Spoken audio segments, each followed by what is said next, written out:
Saranno circa 25.000 le persone ammesse in Prato della Valle per lo spettacolo di Ferragosto. Il grande palco è stato allestito, mancano i dettagli, mentre solo dalla mattina del 15 agosto si posizioneranno i fuochi d'artificio. Sarà un prato blindato quello che ospiterà padovani e turisti, con molte limitazioni e centinaia di uomini delle forze dell'ordine e dell'organizzazione a vigilare sulla sicurezza.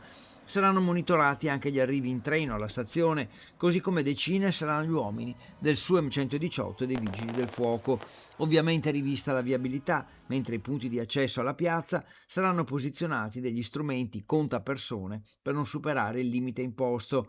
Il mercato sarà attivo fino alle 14, il parcheggio di Piazza Rabin aperto solo fino alle 19, potenziato il servizio sostitutivo del tram per la fine della serata, che prevede lo spettacolo musicale dalle 21 e i fuochi alle 23:30. Il consiglio è di arrivare in Prato senza bottiglie di vetro e lattine vietate, lanterne cinesi, spray e schiume, ma anche droni. Le borse saranno controllate ai varchi d'accesso.